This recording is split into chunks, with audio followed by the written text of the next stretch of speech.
The Dave Hooker Show, represented by Banks & Jones, Tennessee's trial attorneys. Play to win, banksjones.com. Objective coverage. Hey, that's new. If we get caught, we're going to jail. The Dave Hooker Show, a presentation of Off the Hook Sports. YouTube, Apple, Spotify, and the free Off the Hook Sports app. I'm going to need to see some identification. Back to Dave Hooker. All right, here we go. Welcome to the program. And as usual, absolutely loaded up with Caleb Calhoun. I'm Dave Hooker. Coming up, would you rather have a top quarterback or top class is, plural? Also, what to expect from Tennessee's wide receiver class incoming right now as far as 2024. Everybody's excited about Mike Matthews, but will he have an impact this year? We'll discuss that. Also, Tennessee's Polynesian pipeline. They've had one before. I've seen it lead them to nearly a championship. We'll discuss. Also, the next coach to win a national title for the first time. Is it Josh Heupel? A lot of people seem to think 247 that it might be Lane Kiffin. And a very special guest at the end of the program.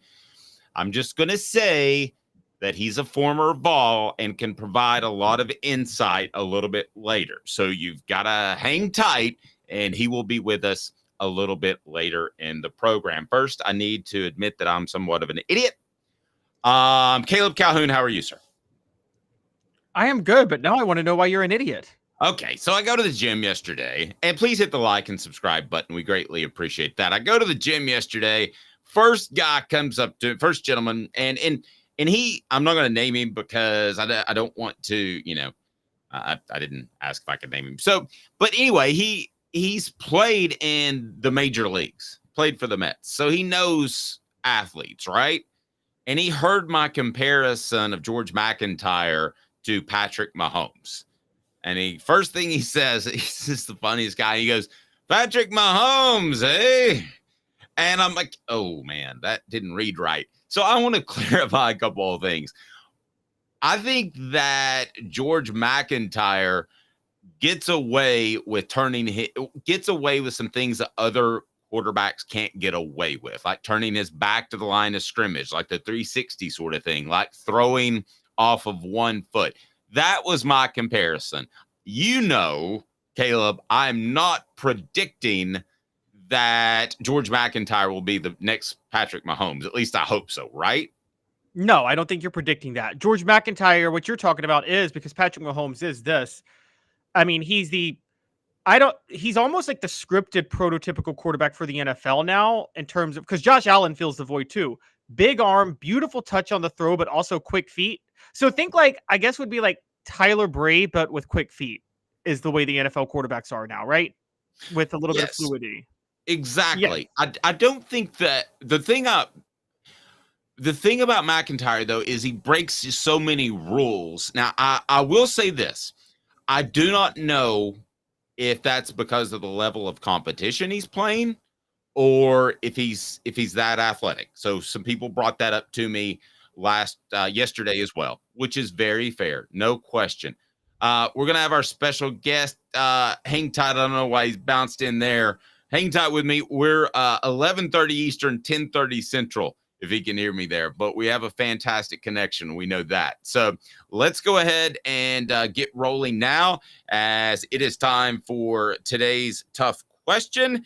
And it's brought to you by our friends at Apex Apparel. I'll tell you more about them. Today's tough question is now. Today's tough question. Take a side. Take a stand.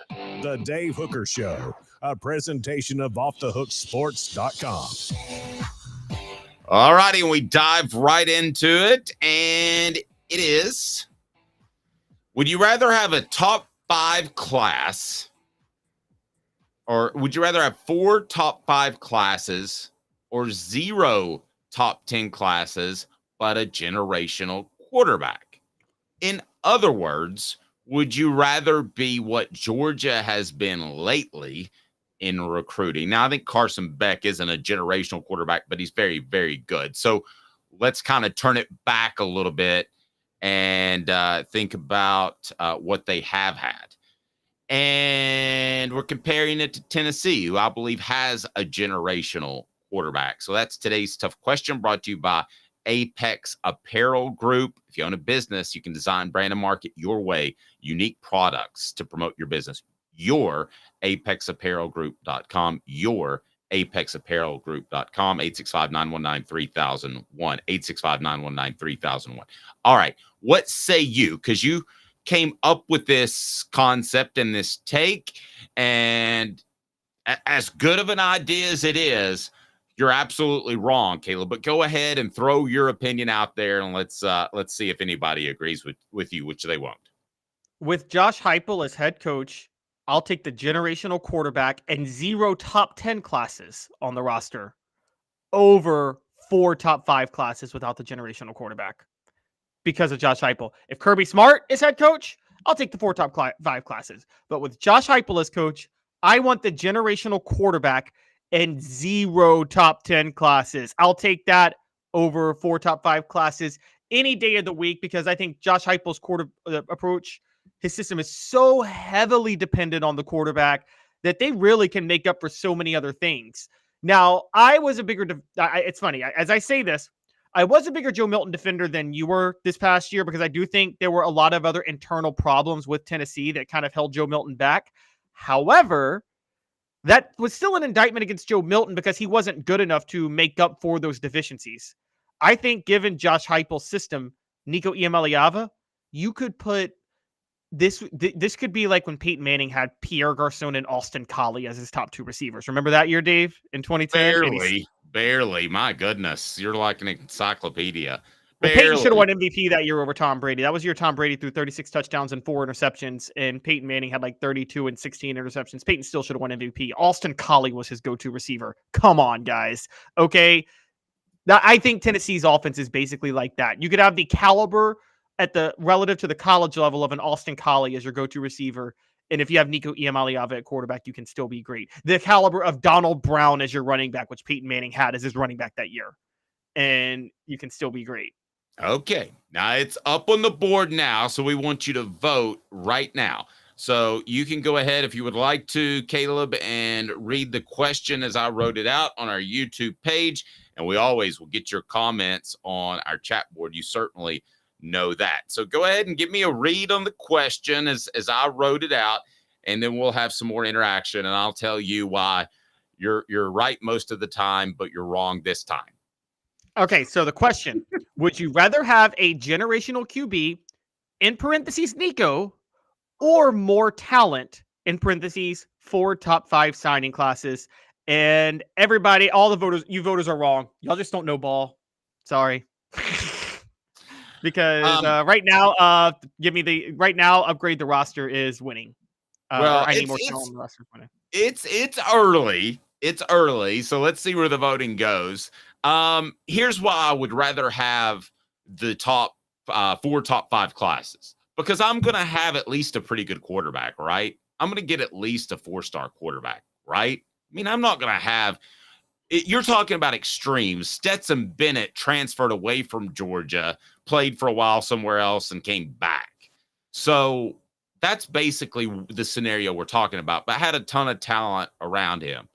But if you have that guy, then I think Tennessee would find a way, even though the quarterback is so important. I want the guys who are going to be disruptors. I want the James Pierces of the world defensively. Maybe I'm old school, but that's what I would prefer.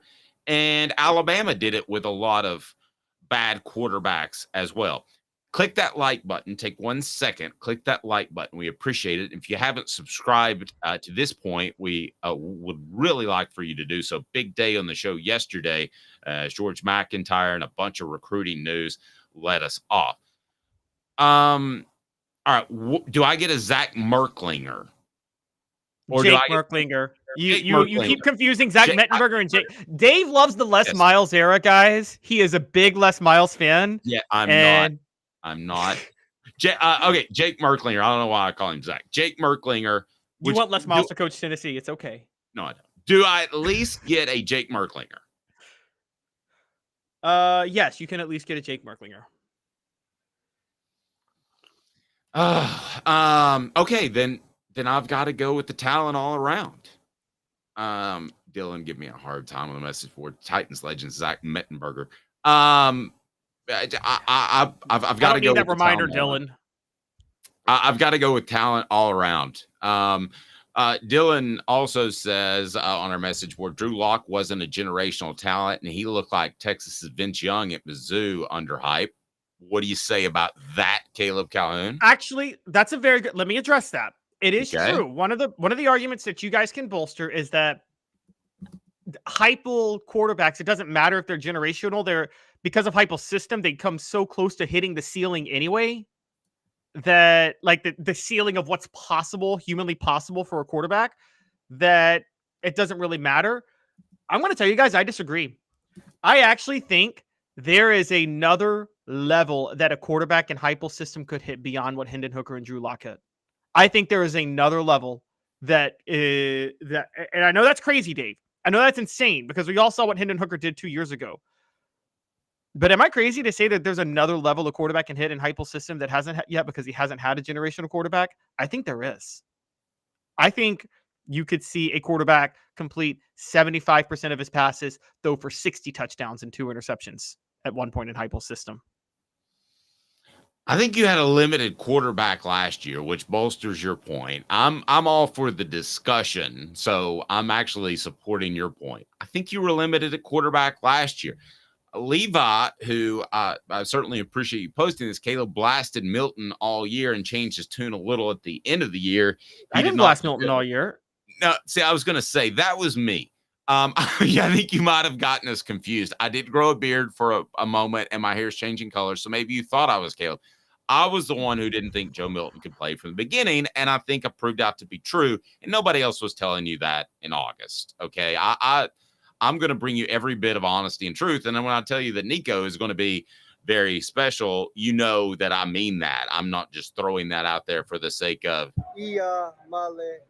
So when you talk generational quarterback, again, to bolster your point, you talk about a Peyton Manning, you talk about a Mike Vick at Virginia Tech, guys that really elevate the program to a championship or championship contending level. Those to me are generational type quarterbacks.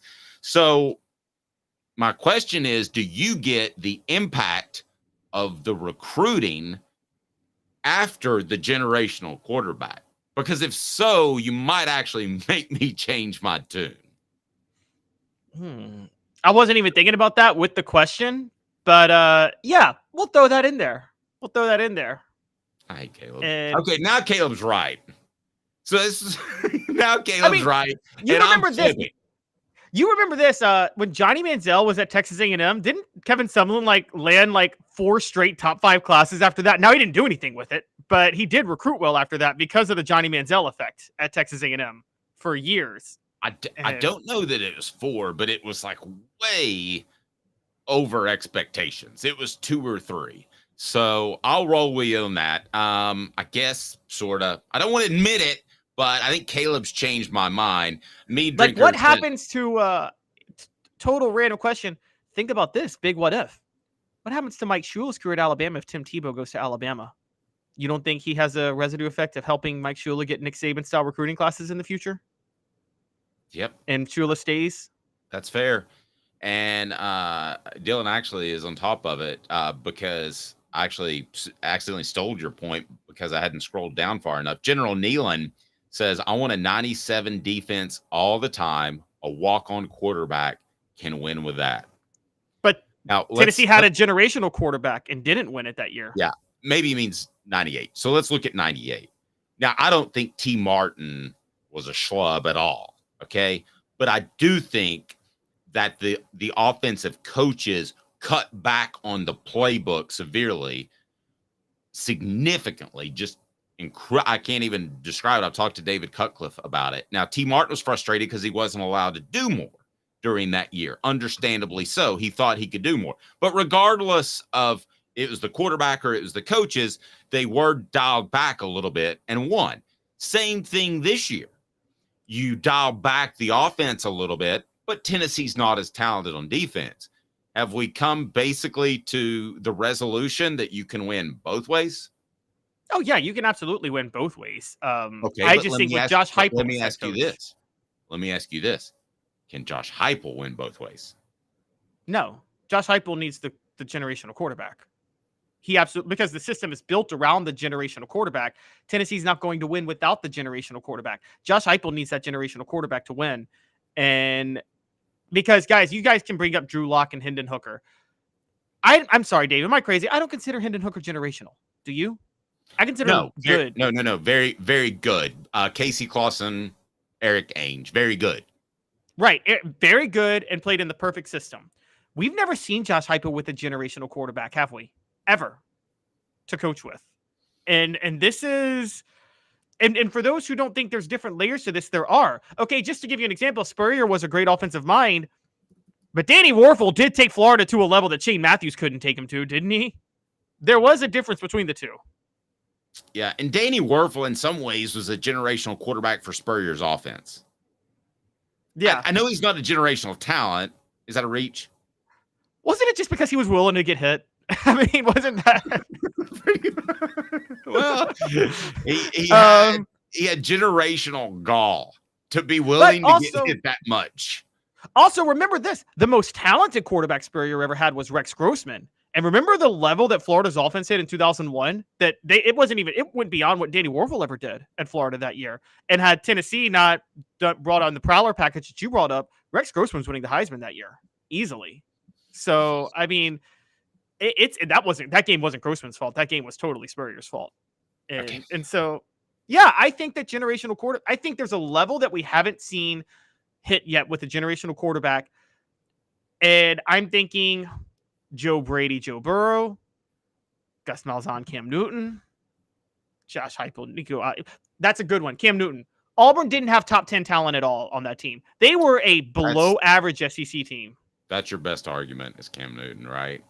Cam Newton, Gus Malzahn. That's as generational. If you've ever stood next to Cam Newton, you realize how generational he was, because that guy is way bigger in person than you would ever imagine. I mean, he's like a defensive end in person. And how mediocre was that Auburn team outside of him? Sure. Nope, you're right. Hit that like button. If you haven't subscribed, we want you to do that. But be sure and hit that like button for me right now if you can. It helps bring more people in the program. We love the conversation and continued growth. It's been fantastic. You guys are awesome. Don't forget to support our sponsors. That's why we're here. The thing that I was looking at with Nico, and I was thinking wide receivers that could help. And we kind of know that Brew McCoy has to be back for the receiver group to be any better than average, don't we? Is that fair or is that too strong? I don't know that. I'll just be honest with you. Okay. Right. So I wrote a column. It's going up on offthehooksports.com of what to expect out of Tennessee's wide receivers. So they're led by Mike Matthews, who won the Polynesian Bowl MVP. And the other receivers are, Caleb, if you want to pull them up, they've got 3 receiver class, the transfer from Tulane, and the other young man. And then Braylon Staley. Braylon Staley. And then Braylon Staley out of South Carolina. Right. So you got 3 coming in.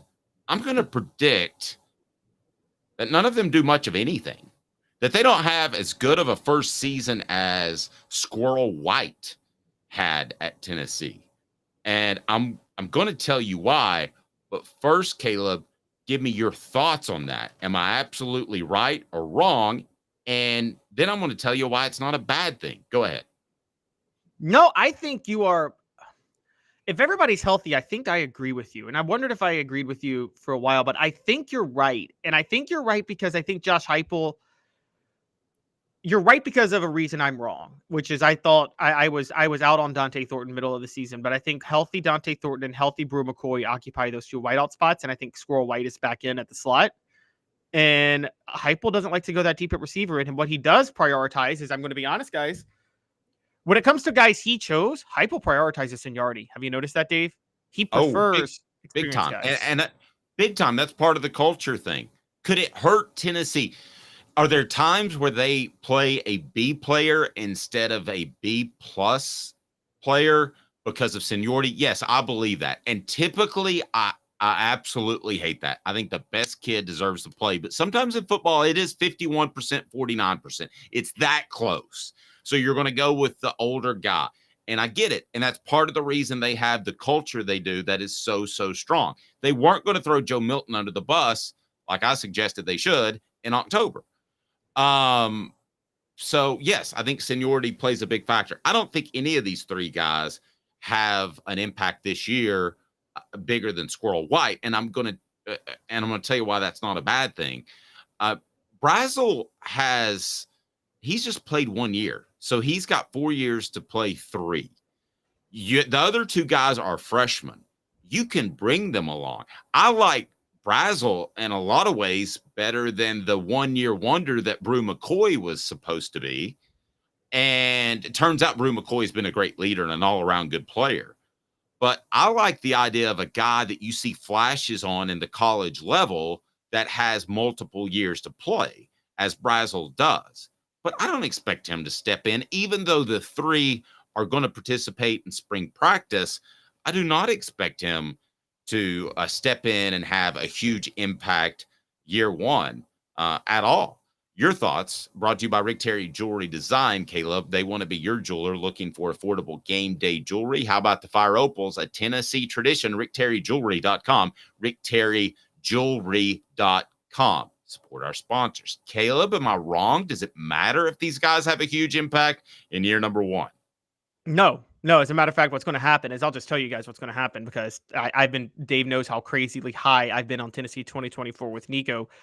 Wait a second. So speaking of his state of mind, brought to you by the Hemp House, the premier hemp dispensary online with a wide variety, great selection, and strict standards to ensure you only receive the best in CBD or Delta products. Hemp House Chat with 2 T's, hemphousechat with 2 T's.com. Use the promo code HOOK for 10% off. You were crazily high on what? The Hemp Dave House. was insinuating I was on drugs. T's.com. Use the promo code HOOKED. What? You're crazy high on what? Okay, I'm crazy high on Tennessee this year. Here's what's going to happen. Nico's going to set record after record after record this year. And you know what you're going to see after that, Dave? Squirrel White, Dante Thornton, and Brew McCoy are the beneficiaries of those records. All three of them will go into the NFL next year. And then Nico will be back for 2025. And then you'll see Mike Matthews, Chris Brazel, and Braylon Staley. And you know what's going to happen? Nico will set record after record after record. And Mike Matthews, and then at least Chris Brazel will go to the NFL after that because he'll be eligible. Because I think that Nico is just Tennessee is going to have over. Y'all ready for this? Tennessee in one of the next 2 years will have 2 1,000-yard receivers in a season. That has never happened. I don't think they will have it. Never happened. I don't think we've got to do some checking on that. Apparently, so you're crazy high on these guys. I am too, and I think the sign with also the kid from Stanford. I think you're talking about guys that have more eligibility and Hurd. I meant to say Hurd from LSU. I think you have guys that have more eligibility than just the 1 year fix. I think this is huge for Tennessee, and I think it's a very positive sign for the program. Listen, I watched a lot of tape, so I've seen Staley, Brazel, and Matthews. There's no doubt to me that they are 4- and 5-star prospects, but that doesn't mean you have to have an impact in year one.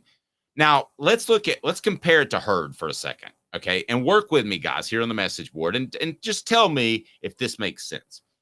Okay, to me, and I did a radio show in Nashville yesterday, and if you start one game at LSU and then you play in every game, you are, as a true freshman, you are a 5-star transfer, correct?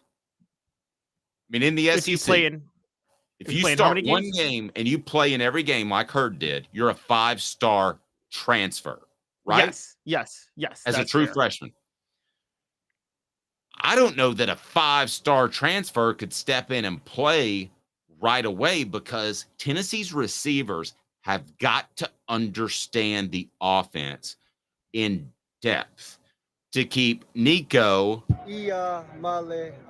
from looking stupid, because it's all about the reads. You read the safety. If you read it wrong, Nico throws a ball that looks like a Milton, and suddenly you're like, man, is this Nico guy overrated? No, he might have thrown it to the right spot, but the receiver didn't make the right break. This is not the year to break in a bunch of young wide receivers. No, it's funny because you and I talked about this. It's easy relative to other systems across the country. The offense is very easy for a quarterback to pick up, but it's much harder for a receiver to pick up. It's kind of like the Patriots back in the day. Remember with Tom Brady, when Tom Brady, all the receivers had option routes with the Charlie Weiss offense? And that's why you saw Chad Johnson went there and just could not for the life of him find his way into the rotation, because he couldn't figure out how to do how to read the secondary. So no, I totally agree. And this isn't new either. I just want to go back through history real quick. Dave, 95, Joey Kent's 1,000-yard receiver. 96, Joey Kent's 1,000-yard receiver. 97, Marcus Nash. I knew you were going to. I love it. That's where I was going. Go. Don't let me stop you. Well, I wanted you to, I don't want to steal it from you. No. Go. Okay, so I was just going to ask you, who is going to be Nico's Joey Kent?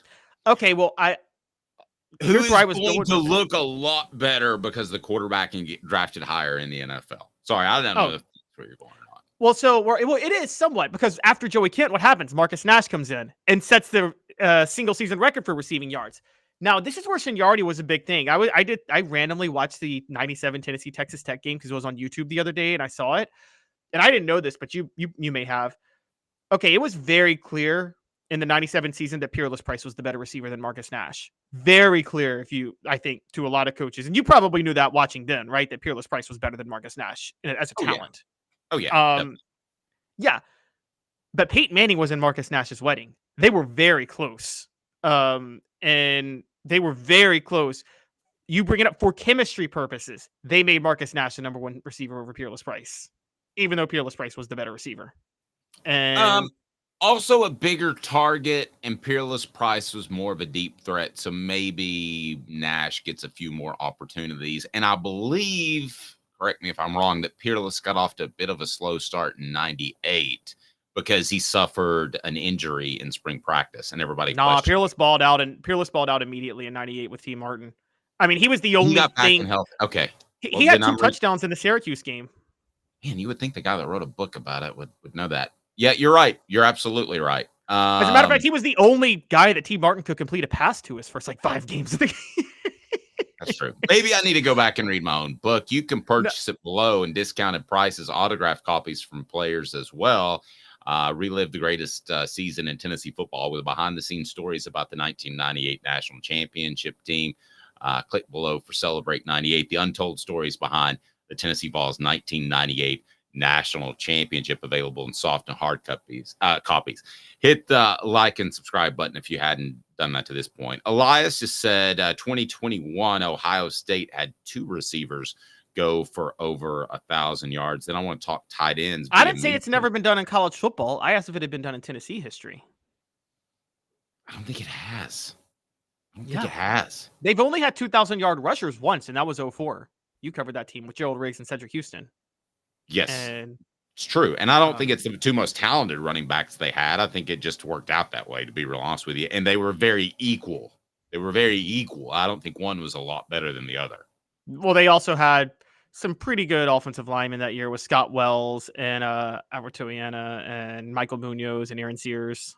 And, a few pretty talented guys. Speaking of the big toe, Toina, we'll get to a Polynesian pipeline that Tennessee might have. And hasn't happened in Tennessee. No, T did not go 20 for 20 in the Syracuse game, but he was quite T went 9 of 26 in the Syracuse game. Yes, he was not that good. All right, it is time for 4 Downs, and it's brought to you by our great friends, and we're going to talk to them about putting a hot tub in Neyland Stadium at some point. At Dynasty Pools and Spas, right there in Athens, their showroom is there. Let's get to 4 Downs because got something I want to kick around. 4 Downs brought to you by Dynasty Pools and Spas. Let's talk about these wide receivers and what kind of impact they can have now. Four Downs brought to you by Dynasty Spas, the most comfortable spas made in the United States of America, right here in East Tennessee. Drop in for the all-new showroom in Athens. Dynasty Spas, perfect for all four seasons. Four Downs, presented by Off the Hook Sports. All right, here we go. Coop, what should people do if they want to be a part of the program? They should hop in the hot tub with you. Cooper Mays here. Hit like and subscribe. Thank you. First down, Coop. Coop here. First down. You got it. All right, let me ask you this question as we talk wide receivers. What do you expect out of the trio? Give me a number of yards. Put the over-under at a number of yards from the combined three wide receivers, if you can, Caleb. The three incoming for next year? Yes, sir. I'm gonna go about all three expected to be mid-termers. I think they'll all be backups, so I'm going to go about 700 yards because you're going to see some mop-up duty for all of them, so they'll total about 700. You'll probably see Braylon Staley pull like the Squirrel White in 2022 and get like 400 to 500 in mop-up time. So I'm going to go 700 because I see like 3,000 from the starting three receivers. It's a good number. I was going to go 750, so I guess I'll take the over. What down, Coop? Cooper Mays here. Second down. All righty. Who will be the most productive of the three? Don't we have to go Brazel since he has played? It's going to be Mike Matthews. Overall, long term, it's going to be Mike Matthews. I talked about this Nico. year. I just meant this year. Oh, this year. No, it's going to be Braylon Staley. They rotate the slot more than they rotate the wideouts. So it's going to be Braylon Staley. That's true. So, but you do have Dante Thornton ahead of him. So, but Dante Thornton's going to line up at wideout more, I think, with Squirrel White in the slot. We'll see. That very well could happen. What down, Coop? Tennessee center Cooper Mays here. Third down. Okay. Will Josh Heupel protect Nico this season by the receivers that he plays? And I remind you that Four Downs is brought to you by Dynasty Pools and Spas. Imagine having the best spas made right here in the U.S. in your backyard. Well, they're in Athens. The showroom is open. Complete support with any purchase. You get the spa cover, chemicals to keep your spa bubbling at its best. You can go to dynastypoolsandspas.com, dynastypoolsandspas.com to order those chemicals as well. But the showroom in Athens is fantastic. Mention Off the Hook Sports. Get $500. That's $500 off of your spa. Heupel is going to protect Nico with the receivers he plays, and he certainly should. I think Nico is an elite talent in terms of from the head up. I think he's a confident young man, whether or not cocky, whether or not he's a lawyer, a doctor, whatever. You know, he's the Alec Baldwin from that one movie a long time ago. You ask me if I'm God. I am God. So he has that type of confidence. So I don't think that you have to protect him, but I think you will, because if Brazel or somebody else out there runs the wrong route, it can make Nico look bad. And he still is a young player, and you don't want his confidence dinged at all. I'm not worried about it, but it's worth considering. Yeah, but protecting is relative because I don't think this would be any different no matter who the quarterback is. Heupel needs the receivers to run the right routes. And so, I think he will, but I don't think it's because he's Nico. I think he'd do the same with any quarterback. Look, I think Heupel's going to turn Nico loose more than he's ever turned any quarterback loose before. He turned him loose in the bowl game. This wasn't like, oh, let's keep the harness on the guy. I mean, he was just like, go all in. And I think he's going to do that next year. I don't think you're going to see y'all need to stop with this. He's young. He's building. He's got to develop. No, they're turning Nico loose. I'm the one who told you that last August, and you were like, I don't know. I like this Joe Milton guy. I said, no, I didn't. I said, save him for this year while he gets help, while he gets to the right size. But once he's ready to go, you turn him loose. And now he's ready to go. Okay, just answer me this question, Batman. Did they win another game if Nico's the starter from October 1 on? No, I've told you right. No. Okay, we're not going to get sidelined then. I think they do. All SEC center Cooper Mays here. Fourth down. I think I know the answer to this question. Would you be worried at all if Tennessee's receivers don't have an impact this year? I think I know the answer. It's no. Wait, right? All of the receivers or just these newcomers? The incoming guys. All of them. No, Brew McCoy transfers. Squirrel White decides to take up, I don't know, anthropology and get out of football. No, the 3 incoming guys. Caleb keeping me honest. All right. No, Caleb, I would not be worried. Okay, anybody remember Tosh.0, which Caleb referenced? Is this racist? We're going to talk race and football next. Hang with us for 2 minutes. Hopefully we don't get shut down here. What is it called? What is it called, Caleb, when you get Canceled?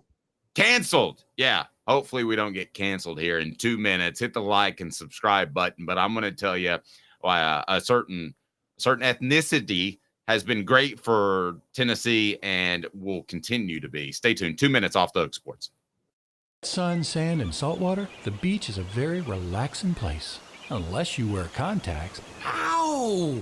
Open your eyes to the best the beach has to offer with LASIK vision correction from Campbell, Cunningham Laser Center. Sports Treasures in North Knoxville is one of the South's largest sports cards and memorabilia dealers, featuring over 10 million sports cards from vintage to modern. Sports Treasures carries a full line of hobby boxes, singles, autographed memorabilia, Tennessee Vols collectibles, fan cave decorations, and so much more. See a museum full of collectibles at Sports Treasures, 4819 North Broadway in Fountain City, and Sports Treasures on Facebook. Sports Treasures, where the real sports fan goes to shop. Have you seen the latest TriStar Hats Co. product? TriStar Hats Co.? What's that? You know, those really cool hats, shirts, tumblers, and even license plates with 3 stars like the official Tennessee flag and stripes like the American flag. Pretty patriotic if you ask me. Gotcha. Seen those. Those are cool. Where can I get them? Simple. TriStarHatsCo.com. And if you order now, there's 10% on any order $50 or more. Plus, use the promo code HOOKED. With the promo code HOOKED, you get 10% off. That's hooked. And don't forget free shipping with any order over $50. Stock up at TriStarHatsCo.com. That's TriStarHatsCo.com. There are plenty of wannabes out there, so make sure you go to TriStarHatsCo.com for the best quality and customer service. Will do, and I'll be sure to use the promo code HOOKED. That's hooked when I do, to save an additional 10% off. TriStarHatsCo.com. TriStar Hats Co. is a trademark of TriStar Hats Co. LLC. Any use without express written consent is prohibited. What's up, everybody? This is Jacob Warren asking you to like, subscribe, and share. Dave needs this. You know what I love about that rejoin is that Jacob doesn't say Tennessee tight end because he's a former Vol. That sounds weird. A VFL. Tom Foz. Let's go talking Polynesian pipeline. The Dave Hooker Show, represented by Banks and Jones, Tennessee's trial attorney. Play to win, banksjones.com. Who's this guy? Hello, who is it? The Dave Hooker Show, Who? a presentation of Off the Hook Sports, What? YouTube, Apple, Spotify, and the free Off the Hook Sports app. Back to Dave Hooker. All righty, here we go.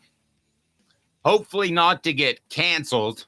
That's our goal. Welcome back to the program. Does Tennessee have a Polynesian pipeline? First, is it okay for us to say Polynesian pipeline? Alliteration aside, we're singling out an ethnicity. Is that okay? We wouldn't say a Caucasian channel. Can we say Polynesian pipeline? I think I think it's okay. And I'm saying this as a white guy. I'm trying to be friendly here. I think it's okay. Because, okay, put it this way. It's kind of it's almost like, you know, you would think of like it's almost its own culture, its own state, similar to like, okay, there's a Georgia pipeline or there's a Florida pipeline. Like if you say there's an African American pipeline, well, okay, doesn't every like what? Or that there's a Caucasian pipeline. There's not like, it's not unique to a state or a region or area, but I mean, there is a Polynesian connection out in the West, you know what I mean? From Utah to California to Hawaii. So I would say in that way, I think it's fair to say a Polynesian pipeline because we're not doing it. I think there is a little more of a like specific connection here, and I'm trying to be as PC as possible saying this. I really am. I'll tell you what we don't want to tread into is the whole white guy thing, where you say, "Oh, look at that guy." He's white and he's an athlete, so he's a real hustler. He's a gym rat. His dad was a coach. His dad's dad deceptively quick. That's my favorite. Deceptively quick. Deceptively quick. We're trying to avoid that. I think it's okay because we're not talking about genetics in terms of athletes. We're talking about the culture that is Polynesian culture. And I've visited with a recruiting analyst, Greg Biggins, who actually is part Polynesian. And he says, if he can say it, I feel like I can say it, that there is a different feel with Polynesians and the way they approach things in general, but especially sports. Very competitive, very prideful. So we're using it as a compliment. But why does this come up now, Caleb? How many Polynesians are we talking about? Of course, the big one is yeah. But there are more. So including one that came through the Polynesian pipeline over the weekend. So give us a rundown of all the Polynesians that Tennessee has, because they're pretty darn good. So Tennessee right now has 3. Nico Iamaleava, who is a generational quarterback. Keenan Peely, whose return at linebacker was absolutely critical for us to believe that Tennessee could be better this year. And Jackson Moy, the defensive lineman who just transferred from Stanford. On top of that, Nico Iamaleava was MVP of the Polynesian Bowl last year. And this year, although Mike Matthews and Jordan Ross are not Polynesian, they played in the Polynesian Bowl, and they were the 2 best players in the Polynesian Bowl. Now, I would assume there were Polynesian connections and ties to a bowl named after called the Polynesian Bowl. So you don't think seeing Tennessee commits stand out also has an impact as a pipeline long term? Fair. Can I tell you a story? Can I go Uncle Dave for just a second here? Sure. Do you remember Albert Toina? You mentioned him, right? I do. Okay. So do you remember at the end of, I believe, the Vanderbilt game when he was accused of spitting at a cameraman? Do you remember that? Yes, and Fulmer kind of threw him under the bus. I do remember that part too. Fulmer didn't kind of throw him under the bus. Okay, so this Sunday night, I get a phone call. I'm covering recruiting. I'm on the clock, but they needed me to drive to, I think it was Sweetwater. I can't remember. I know it was a Marriott property, because the Toinas were very upset. And so it's about 7, 8 o'clock at night. I drive out there, wherever they were staying, wherever they found a good deal in a hotel. And they had a conference room set aside. A conference room. They had video. Now, this is before everybody had a camera on their cell phone, but they actually had that's how much pride they took in their son playing, where they recorded their son coming off the field, and he clearly spat upon the ground. He did not spit at anybody, and the cameraman was a bona fide liar, and I called him out about it. But the thing I remember most about that interaction with a Polynesian family is that they cried. They cried about their son's reputation and how they would never do such a thing and how bad it could be hurt. Philip Fulmer, with the team sliding off the rails faster than you could imagine, completely threw him off the bus, or under the bus, and off the team. But I could cite JT Mapu. I could cite Jesse Mahalona. But I'm going to choose to cite Toina, because that family and that meeting impacted me. To finish the story, and then I'd like to get your thoughts, I called Philip that night because it was fair for him to respond to the story. And I said, well, Philip, they've got tape at it.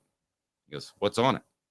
I said, well, he didn't spit at the cameraman. He spit on the floor. The response was, oh, expletive. So that is what happened. They cared that much that they called the News Sentinel and said, come out and please talk to us. They probably would have driven to my house. But they had the screen up and they were able to play it. They wanted to know that their son wasn't a jackwagon. And if you spit at somebody, you're a jackwagon. Caleb, that to me... Like Charles Barkley? Yeah. Caleb, I think he's apologized. But Caleb, that still stands out to me in that pride. And that's the guys you want on your team. By the way, Henry To'o gets a mention, but I know that's a touchy subject with some. I just think there's more pride there. And I just maybe that's because they're a smaller group of people. I don't know, where you don't have as much variance. But your thoughts? I think you want as many Polynesians as you can have. I think there's pride with any it's not an immigrant community because I mean, American Samoa is very native to Hawaii. So it's not, but I think there was always a lot of pride in certain ethnic communities. Heck, even Europeans. Look, Tennessee's getting a can we call it an Eastern European pipeline going in basketball right now? And you don't think there's you guys watch NBA? There's a lot of Eastern European pride between a lot of those Serbians that come over. They take a lot of pride. One, they love that a lot of the NBA players think that they're soft and they're like, we're not scared of, there's nothing America could throw at us that's scarier than where we came from. So, and they'll tell you that up front, the Tony Kukocs and the Nikola Jokic's of the world. And so I think any ethnic group that is kind of tight-knit, identified with the region specifically, is going to take a lot of pride in certain things. And this is just me judging from the outside. I mean, I have to be fair here. But like anything, it's a case-by-case basis. I mean, some of them can be ultra-sheltered and fall in love with fake online girlfriend. That's true. Now, the Henry To'o comes up on the message board. And Travis said something that he thinks he might have been a spy. So let's break down that for a second. That's not true. Okay, let's break that down. Brought to you by Sports Treasures, carrying over 5 million sports treasures and so much more. Follow on Facebook for the best sports memorabilia, daily updates, facebook.com. Go to Sports Treasures TN. Follow them for the updates. Lots of all stuff. It's awesome. I think that of all the players that left Jeremy Pruitt's, whatever he called it, I don't even want to call it a team. But during that transition, I think a lot of the players just up and said, I'm outie. I was told Henry To'o had the most difficult time with it, that he realized pragmatically that it was the right thing to do because he didn't know Josh Heupel was going to be as great as he is. But that he thought that was the right thing to do. And honestly, Caleb, who could blame him? We didn't know Josh Heupel would be a good coach when he got hired. Neither did Henry. No, nobody did. And also, Henry was recruited as a linebacker to play in a system that was designed for him by Jeremy Banks.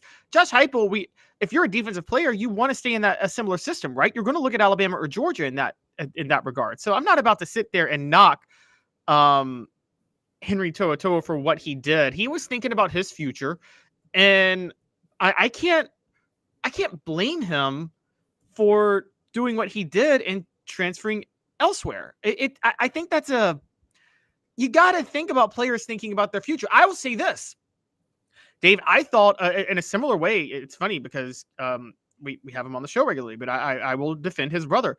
I thought Cade Mays got a lot of unfair flack when he committed to Georgia in 2017. And many Tennessee fans were very upset with him after that. But guys, Butch Jones's program was unraveling and he was a 5-star. What would you have done? You're thinking about your future, right?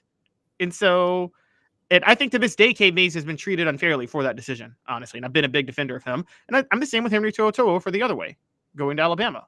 Yeah, I think there was a little pushback on Cooper too. I think people had questions about Cooper because of that and his recruitment. Now, Travis says 100% true, Bammer for life. He wouldn't have come to Tennessee just for a year to be a spy under Jeremy Pruitt, would he? He's not a Northern California kid of Polynesian descent is like, I'm such an Alabama fan that I'm going to risk my future to go spy on a team. By the way, guys, why did they need to spy on Tennessee? You think Nick Saban needed spies on Tennessee during that time? Y'all realize how bad Tennessee was?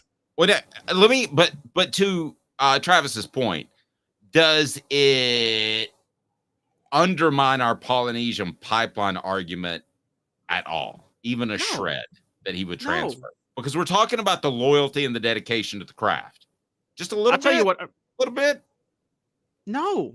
I'll tell you what undermines things is maybe going hard at Henry To'oTo'o the way that many people in Knoxville have. Henry To'oTo'o comes a big-time NFL star.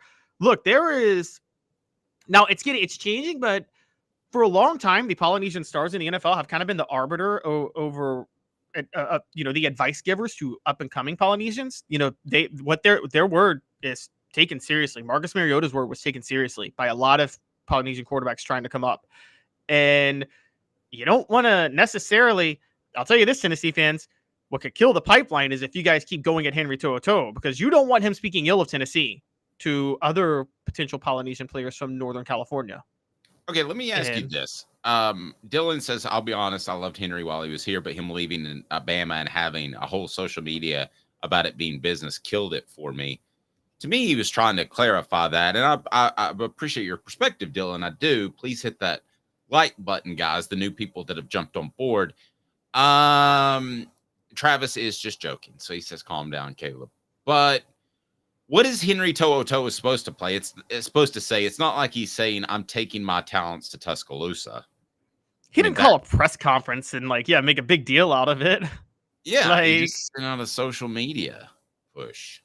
Yeah. I don't understand what people thought he should do. The program was on fire at that moment at Tennessee. And if anybody was betrayed, it's many of the players who were betrayed by committing to a guy who got fired. I mean, and not committing to a guy that got fired. Good coaches get fired. Guys that try hard get fired. But committing to a guy that was an absolute cheater that would commit penalties that would unravel his program, that ain't Henry's fault. No, not at all. And so he had to think, how in the world did Jeremy Pruitt even fool these people? I've talked to him, and I just absolutely don't understand how he recruited even as well as he did. Well, he connects with players. When Mark Richt got fired in 2015, Jeremy Banks loved him. That's why he tried to punch in a Hooker. When Rick got fired in 2015, all the defense players were begging Kirby Smart to keep Jeremy Pruitt on board. And it's funny because Jeremy Pruitt gets really mad. There are certain coaches, and you probably know coaches like this, Dave, right? That they can be verbally abusive to their players, but the players still love them like fathers almost. And yes. I think Jeremy Pruitt has that, where he can. I think look, I'll say it. I don't think he's the brightest in the bulb in the box, but I think Ed Orgeron has that. I've seen Ed Orgeron. He's verbally abusive in practice, isn't he? And verbally, I think there are three different levels. I think there's the softer, loving coach. I think there's the guy in the middle who is tough. Okay, the difference is I can call you a jackwagon. The rule is I can say you're acting like a jackwagon, but I can't call you a jackwagon, or a worse word. Yeah. That's kind of the rule. And I don't think personally you should use GD or the F word around young kids. That's just me personally. But again, that's not necessarily what's pragmatic. That's just my thoughts. So I think Orgeron and Pruitt were somewhere in the middle. They knew what they could say and how to lose a player if they said the wrong thing. But here's the thing. If Orgeron or Pruitt said it, the player would respond. If Butch Jones said it, the player would consider it verbal abuse because they didn't respect Butch Jones. Is that fair to say? Right, because of things he did behind the scenes, and he was that third level that would call you a jackwagon, say you are I'm using jackwagon, but I'm talking about other words. He would call people names. That is the big difference. Yeah, and I can see that. Yeah. Again, Caleb, it's like when you and I are working together. If you say, darn it, Dave, I thought you were going to get that to me there. It's it's way different than saying, oh, darn it, Dave, why are you acting so stupid? There's just a way to phrase things that sound less attacking. And you're in the moment of a 2-hour practice. It doesn't need to carry on into the locker room. And I think Pruitt and let's take Chavis, for instance, a better example. Chavis was fantastic at it. And I thought Chavis and Pruitt in retrospect are pretty similar. Not great at interpersonal communications, need talent, probably not great managers. of a program, but great managers of one side of the ball. I thought they were very similar. I don't know if you've ever thought of that comparison, but I certainly have. I think Pruitt. Oh, go ahead. I think Pruitt actually was a more versatile defensive coach than John Chavis. John Chavis, X's and O's. X's and O's, yeah. Oh, I agree. With that. John Chavis learned. Okay, let's put it. John Chavis learned about the zone blitz before anybody else did, and kind of had the talent to do it in the mid '90s. And he stayed with that with the 4-3, and kind of the thing that Chavis realized. I think I'll give him credit. He realized that if ends are fast, you don't really ever have to go to the 3-4 at that point if they have enough speed. And he said, and he lived with the zone blitz before anybody else, but he didn't really change over 10 years after that at all.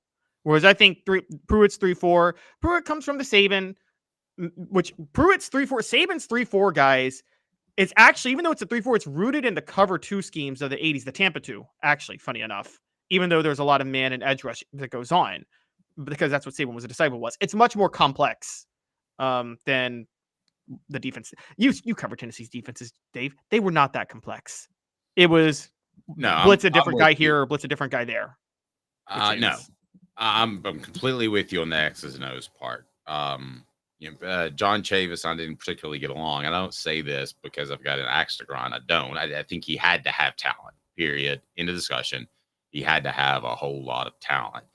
And if he had that, yes, he was good. If he didn't, and I agree with what you said about the zone blitz scheme, but I don't think he was ahead of the curve on a lot of things schematically. Go Vols 24/7 had an article that I enjoyed, and I noticed it yesterday, and we were going to try to bring it up, but we didn't quite have time. It's by Brad Crawford. It's college football's 7 likeliest coaches to win first national championship next season. They are ranked. Do you want to run through them first, and then I'll just give you a "hey now, that could happen," or a "that's crazy," or if it's absolutely unbelievably stupid, I will say, like, that is total bullshit. All right. So do you want to start them off, and then I'll give you my thoughts, and we'll get your thoughts also on the message board. Don't write the BS word on the message board. But if you want to say just Peyton, then we know who you're talking about. We know that that's not. Like, that is total bullshit. Okay, so what do you got, Caleb? Number 1 is a guy that's. Wait, do you want to go from number 1 or number 7? Number 7, the first one. Sorry. Number 7. Let's have fun with this one. Kalen DeBoer, what you got? They're like, that is total bullshit. Sorry, program's falling apart. It's back to being bad. And I haven't gone off on that tangent. And if you're an Alabama fan on here, then you're probably thinking to yourself, he is just a Tennessee homer, but that program is falling apart. And the guy has basically had 4 good years. Sorry, that's never going to happen. Do you agree or disagree? Yeah, and I agree, and it's not even Kalen DeBoer's fault. It's the stupid boosters' fault, because they actually think, and by the way, we had some commenters last week, Dave, on our show, and we talked about Alabama, boosters delusional. People are still saying, no, they'll commit to play for Alabama. You guys don't understand. They just love Alabama so much that they're going to commit to Alabama. The Alabama culture really, really stupidly believes that. They think people commit to programs. All right. They don't. That's hot. All right, who's number 6? Number 6, y'all get ready. I know y'all are all going to come at me, but I didn't put him on here. Brian Kelly at LSU, number 6. Hey now. I think he has a great opportunity to win a national championship at LSU. I don't know that it's this year, but I think he does. I think he has an amazing opportunity. He just had a Heisman winner at quarterback, and John Adams and I both agree that the better quarterback is the guy who was backing him up. And so... Yeah. And he may have been in that situation where he plays one guy like Tennessee did with Milton to protect the younger guy. And Nick Saban, this just in, retired in what was once the SEC West. So you don't have to worry about your major rival nearly as much as you used to. So who's next? And if Brian Kelly finds a middle linebacker, watch out. That's the only reason LSU didn't win a national title this year, was they couldn't find a middle linebacker. That's a little strong, but let's go ahead and go to the next national title. Number 5. How many games did they lose? 3, all because they didn't have a middle line. Their defense was horrible because they put Harold. They did what Tennessee did with Leonard Little in '97. They put Harold Perkins at middle linebacker when he's an edge rusher because they couldn't find one. Okay. What if Tennessee has Al Wilson at middle linebacker and Leonard Little at edge rusher in '97? Just honestly, do they win? They beat Florida, right? Yes. Okay, but that's not apples and apples or oranges and oranges. All right, Caleb, go. Who's next? Okay, so number 5, Mike Norvell, Florida State. They're like, that is total bullshit. No chance. I know we're all excited about the fact that he went undefeated and that sort of thing. And in the ACC, he'll be able to get to the college football playoff. And I believe that he may have some success there, but I don't think when he gets to elite level teams that he's going to be able to beat them. So I don't think that he can win a national championship. No. All right, number 4. What did you say? What did you? You're right. I should have said it. No, you're right. I agree. He was going with the transfer portal again. Look, guys. I think Florida State would have gotten. People can bring up the Georgia game and that they didn't care to play in it. That's fine. Dave, you and I both know if Florida. I don't care if they had Jordan Travis and they got into the playoff fully healthy and were ready to play. They're still getting wrecked by Alabama or Michigan, aren't they? Yes. And here's a fantastic take by Colton. It says Caleb always has one insane take a day. That's hot. Or is it genius? Is it a genius take? All right, who's next? Who's next? It's like when it's like that genius play call Les Miles had every game that got him a crazy win. Caleb joined the club. I was crazy for saying play Nico against Florida, but where did all right, number 4. Right. Dave's boy here, number 4, and I'm not gonna lie, it would be really fun if this happened, but I got a pretty strong feeling. But I'll let Dave go first. Joey Swampwater, Joey Freshwater, Lane Kiffin at Ole Miss. Swampwater. Hey now. I think he's got a shot. No, I need Peyton because I don't believe I think Lane Kiffin is doing exactly what Jimbo Fisher's doing, and even if he's a better coach, and he's losing the locker room. There's no way Ole Miss is going to have the chemistry that's necessary to win a national title with what they're doing this year. I agree 3 years out of 4, but I think he could come together. I really believe this, especially with no Saban, it could come together 1 year. So if he's let me ask you this. If he's at Ole Miss another 10 years, which he won't be, but does he win a national title? No, I don't think so.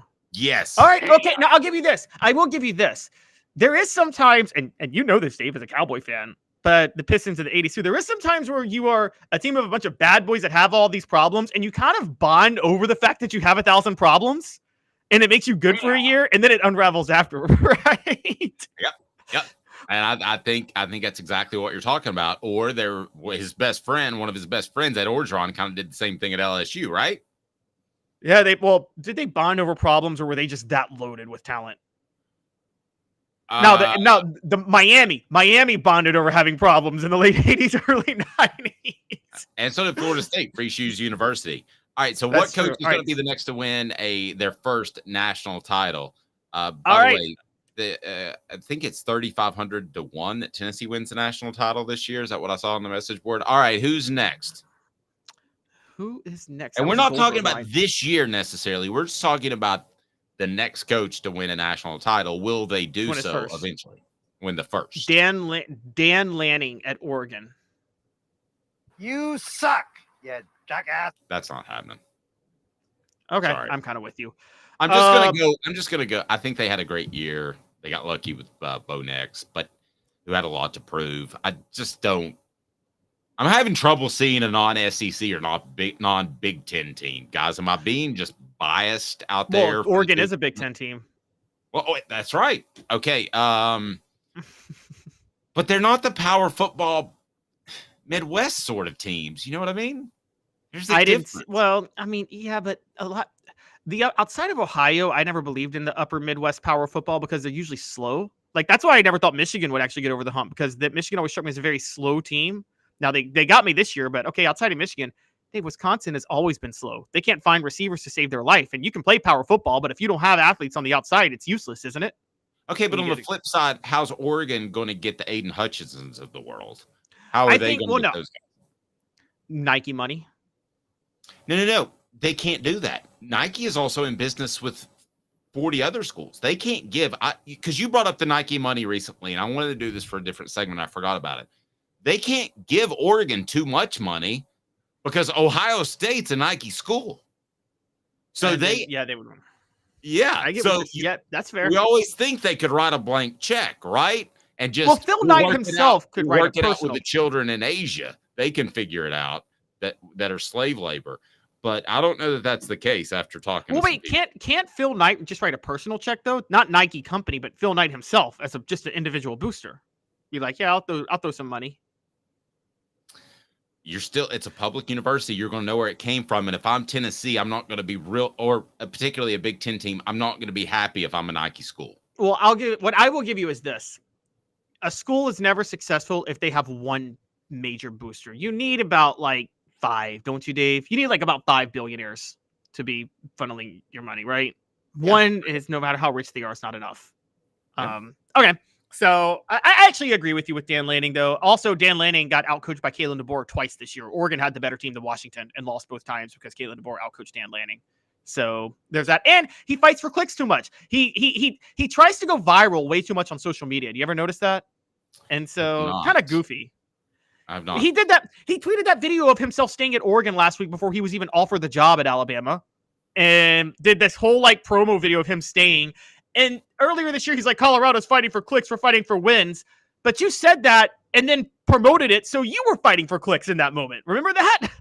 Yeah. Okay. So let's move past Oregon. I want to see where Josh Heupel is on this list because I haven't read it on purpose. All right. Well, we got to move to number. We got to move to number 2. Steve Sarkisian at Texas.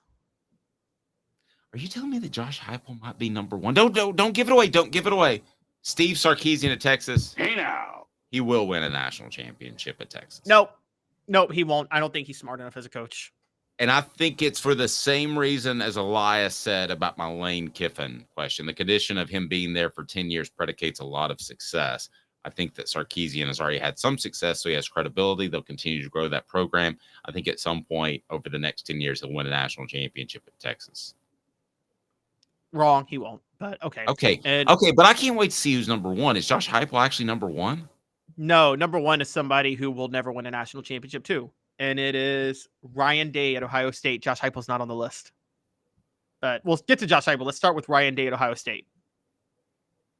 No. Let's go to how Josh Heupel is not on this list because they're like, that is total bullshit. I'm honestly 110% surprised. He's not the only one. Lincoln Riley was left off the list too, and so was James Franklin. But Lincoln Riley, Josh Heupel, and James Franklin were all left off the list. Wow. I'm stunned. I just assumed he would be there. And when you started getting deeper, I put these lists together before, these type of lists, and maybe it was an accident. Do you think that's an accident? No, he purposely mentioned Josh Heupel. He openly said 3 coaches who just missed the cut were Lincoln Riley, James Franklin, and Josh Heupel. Well, James Franklin shouldn't have been on there, but I think both Lincoln Riley and Josh Heupel should be. Now, Lincoln Riley, I don't believe, for the same reason I said with Dan Lanning at Oregon, I don't believe he'll be able to win a national championship because he's not going to have the big nasties up front on defense. But I'm really stunned that neither are on the list. I'm 100% stunned. This is not for show. So I think they're falling into the trap of the stereotype of one, Josh Heupel and Lincoln Riley aren't the same. Lincoln Riley doesn't care about defense at all. Josh Heupel builds his program around his offense, but tries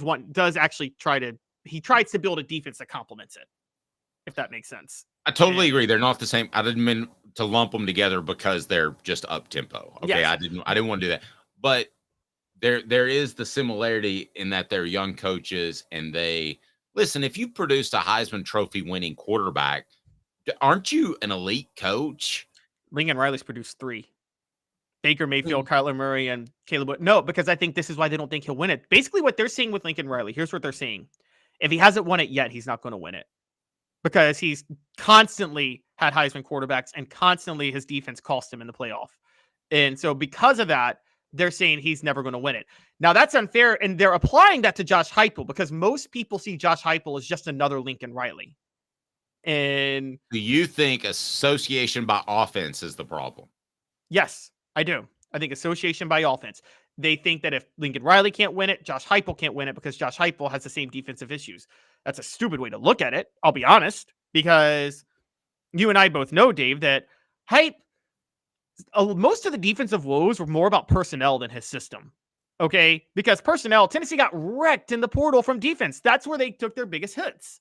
So I think that that's where this biggest mistake comes. And also, look, let's be fair. Lincoln Riley didn't have the same.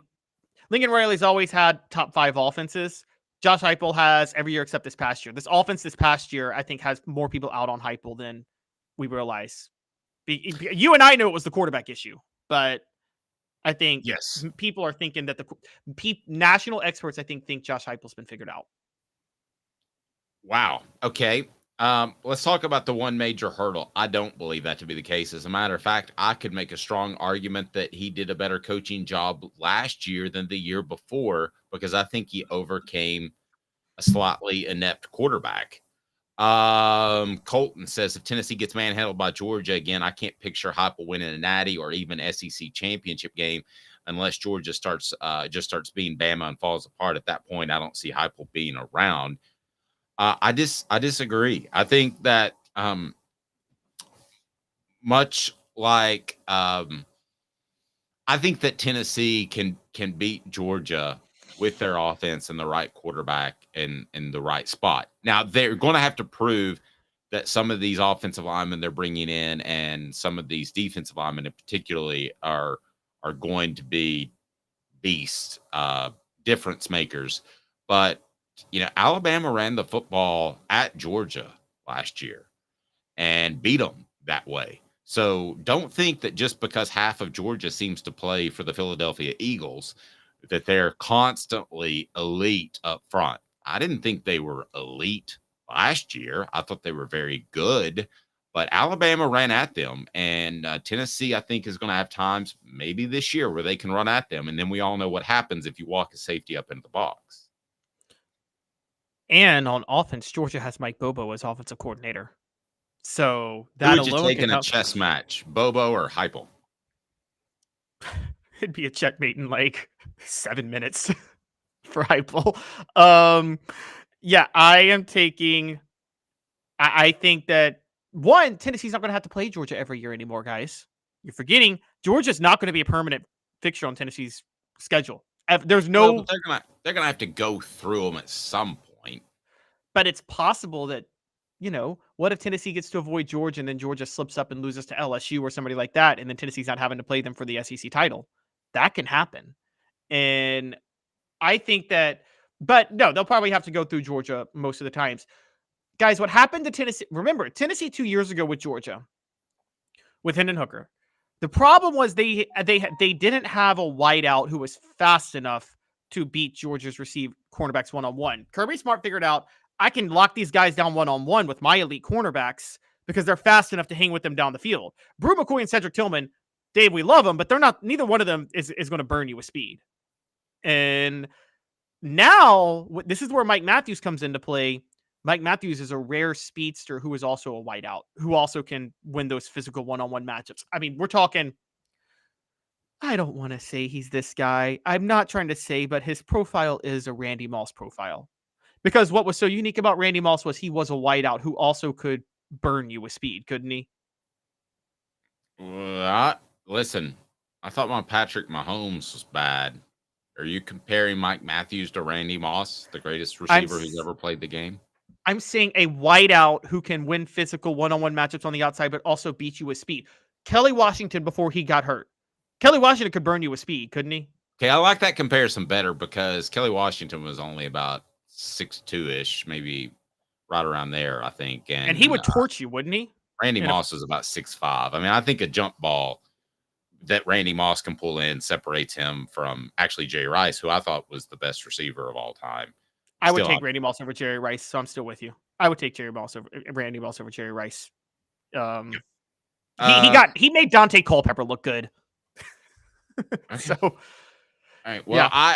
I'm again stunned that Heupel's not on the list. We didn't do this for show. I didn't read the list, and I just wanted to get Caleb to break it down. I wanted to see where Heupel was ranked. Turns out he wasn't ranked at all.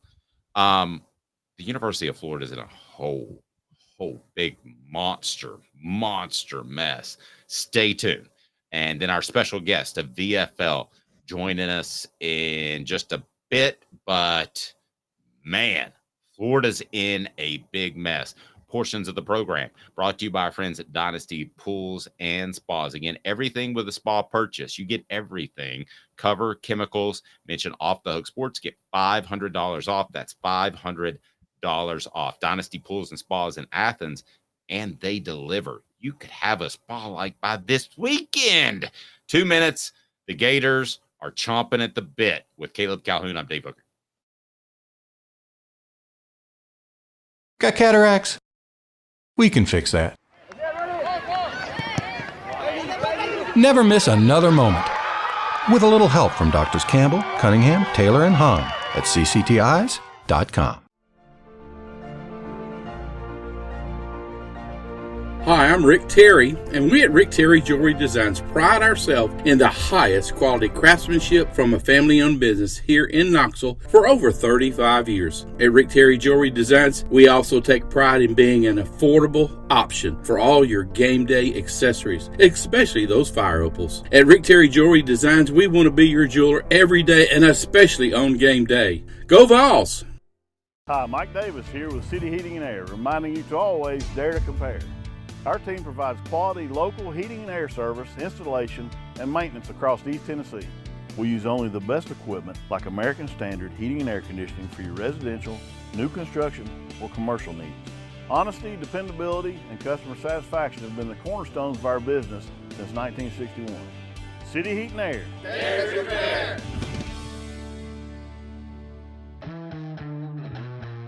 We believe every day is a good day to be thirsty. With free samples on draft and lots of flavors to choose from, Tennessee Cider Company prepares a hard cider that's easy to enjoy. Some say it's the signature cider of the South. Others say it's the cure to your craving. They all say you'll savor every sip. The area of Gatlinburg has so much to offer, and so does Tennessee Cider Company. Add us to your list for shopping and fun experiences. You'll be glad you made the trip. Find our cidery in the Mountain Mall on the Gatlinburg Parkway. Sip smart. Sip the good stuff. Sip Tennessee Cider Company. Thirsty yet? Doors open at 10 a.m. The Dave Hooker Show, represented by Banks & Jones, Tennessee's trial attorneys. Play to win, banksjones.com. You're listening to The Dave Hooker Show, a presentation of offthehooksports.com. The internet is full of pictures of each and every one of you. Available on YouTube, Apple, Spotify, and the Off the Hook Sports app. Download now for free. Is there nothing you people can't do? Also available on offthehooksports.com. All right, we got some breaking news we're going to dive into instead of the Florida situation. Lavoie, by the way, talking about the To'o situation, said, look, fans are fans for life of a given school. When you're starting to see fans of individual players at the pro sports level, when you have a connection to the Vols, fans aren't going to support going to the enemy. Talking about Henry To'o. I totally understand that. I totally get that. I'm a little bit different. But we can discuss that another day. But great point, and thanks for the comments on Twitter. Sometimes I forget that we have comments on Twitter, so we're going to do a better job of getting to those. Thank you, Lavoie. We appreciate that. You can comment on Twitter or our YouTube page. We certainly appreciate that, or on Facebook as well. So your comments are welcome. They will be attended to. But what do we got, Caleb? We got a little bit of breaking news here as Tennessee's roster didn't just get stronger, but it at least stayed intact to some degree. What can you tell me? Yeah, so I want to actually credit Rocky Top Insider for doing their journalistic work on this. They reached out to a UT spokesperson who confirmed that both Javonte Spraggins and Elijah Simmons are back with Tennessee football for the start of winter workouts. which makes it pretty clear that even though neither one of them like officially announced a return for their super senior seasons, it is 100% that they're coming back for their super senior seasons now. It's confirmed because of that move. So Spraggins and Simmons back. We expected both. Spraggins was kind of up in the air. That Spraggins is a huge confirmation for Tennessee, though. They need that for their offensive line. So that's the real story. Okay, why? Javonte Spraggins is, I would argue, the best run blocking guard in the SEC. And I know some people find me to be crazy when I say that, but if you guys watched Tennessee 2 years ago, their offense was able to go because of the downfield blocking that Javonte Spraggins did on the run plays, particularly. Last year, it wasn't as effective because without Jerome Carvin, Ollie Lane was just struggled severely, and so did Andre Carrick. But you need both guards. But Spraggins was still reliable. Spraggins next to Cooper Mays is a huge boost to Tennessee's run game. They need the run game to make this offense go. And when you got those two guys, now they just have to find a left guard. Assuming everybody stays healthy, they just need to find a left guard.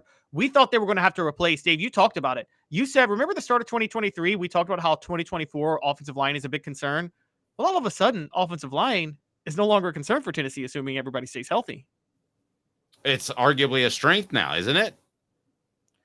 Yes. Yeah, depth is a question, but Travis stole it from me. Travis and I think too much alike. The offensive line, and I thought this if they got Cooper back, because I thought the dominoes like Spraggins would fall into place, that Tennessee's offensive line would go from being a question mark to a strength, and it has done that. So it's exactly what I was going to say. Now, Elijah Simmons has announced his return. No, not announced. They were just confirmed at workouts. Right. It's just been confirmed at workouts. Which is these are not great surprises, but, and by the way, we've got speaking of surprise, a surprise BFL that will join us here in just about 7 minutes. So, but listen, the one player on this roster that can go from okay to special is named Elijah Simmons. He has an opportunity with an incredible offseason to be the Jalen Hyatt of defense. The guy that goes from pretty good to, this guy's special. I don't know if he's not angry enough. I don't know if he needed a worse upbringing. I don't know what the case is. But the guy has got, I joke, but a coach once told me, he said the best linebackers were beating his children. So, well, that sounds awful, but you got to get angry, man. You got to do something. Patches a hula hand. Patches a hula hand. It's exactly. I mean, my goodness gracious. He has all the talent in the world. I've been told he's almost as physically gifted as Darnell Wright, who could do backflips at 330 pounds. So basically what you're saying is they should pay his mom to show up at games with some random boyfriend that'll make Elijah Simmons really, really mad. It's a dodgeball reference. Yeah. Or pay, I don't know if he has a girlfriend. Pay his girlfriend to show up to games with like some other boyfriend flirting with her and him see that on the field so then he can get really angry. I feel like, here's my issue with Simmons. I feel like he's okay with being average. Like he's okay with being the 330-pound anchor in the middle of the defensive front. When in reality, you should want to rip up field and affect the passing game as well, not just be the anchor, right? He is okay with doing what he's supposed to do, but not doing what he could do. No, I feel you. Thinking about this, now, they're not the same type of player at all, even though they both play defensive tackle. I mean, Elijah Simmons, isn't he the type of guy that could use a John Chavis as a head coach or as a defensive coordinator? Because you told me that Albert Hainsworth showed up a really nice guy, and they had to teach him to be mean, right? They had to make him angry, didn't they? Well, that was Jeff Fisher that did that at the NFL level. I would argue, yes, but he had enough ability at the college level. He could have been totally pleasant. He could have been stoned as a... Yeah, but he had anger issues at the college level, so they had to True, he did. He had anger issues, period. They didn't instill anger issues in him. I thought he was like a super nice guy, and they instilled anger, and they got him angry, and then he had trouble turning it off when he got angry. He told me that was a Fisher. That was the NFL. Now he had anger issues as he gave the whole South Carolina student section the one finger salute when he left the field when Tennessee beat the Gamecocks back in the day. That was hilarious with Bud Ford pulling in his jersey. And you've probably heard of the time, I've told this before, with the pole incident where he was going to try to beat Will Offenhusel up with a pole, and he got his jersey ripped off, stopping in the middle of practice. Stopping him from getting to Offenhusel, got kicked out of practice, came back, and Philip Fulmer finally got him to calm down. That's a lot. That's a mouthful. But somebody needs to do that with Elijah Simmons. I mean, somebody. Well, okay, here's the question, though. If you ride him hard, is he the type that you can get angry, or will he go away and cry? You know what I mean? So it's kind of like, Can you ride him enough to where, like, can you trigger something in Elijah to get him to go off? Well, I mean, can you get the Bobby Boucher moment? Like, think of everybody who's been mean to you, Elijah. Think of everybody who's been mean to you. Well, that's Rodney Garner over the years, right? I mean, that's up to him, isn't it? Yeah, he's got to find a way to trigger Elijah. He does. You're right. How different is this defensive front if he's a rip and tear guy? If he's closer to Vince Wilfork than he is Taria Smalls? Here's a blast from the past. I mean, how different is it? Seriously. Think about this. We already talked about how elite Tennessee's edge rushers are. Imagine if they have an anchor in the middle who has to command like 2 or 3 guys blocking him with James Pierce on the outside. Yeah. I mean, we're talking about an amazing defensive lineman at that point. And look, maybe going against Spraggins will help. Spraggins blocks mean, doesn't he? And so, it's I mean, maybe those one-on-one matchups will help. You need to talk to this. Get Cooper Mace to find a way to trigger Elijah Simmons. I'm sure he's trying in practice. Yeah, I'm sure he's trying. But by the way, this isn't. No, go ahead, finish. This is, and sometimes it works and sometimes it doesn't. I can tell you this. Think the NBA for a minute. Big players down low. They check you and they punk you down low and they try to test you, and you got to be able to handle it. And I mean, that's why Blake Griffin never became the superstar he could have been because of that. So yeah, no, you got to trigger Elijah Simmons. I don't know how you're going to trigger him on the defensive line, but you got to figure out a way to bring the nasty streak out of him because his potential is through the roof. And again, because I haven't seen it yet, Javonte Spraggins is the bigger returnee to this point of the two.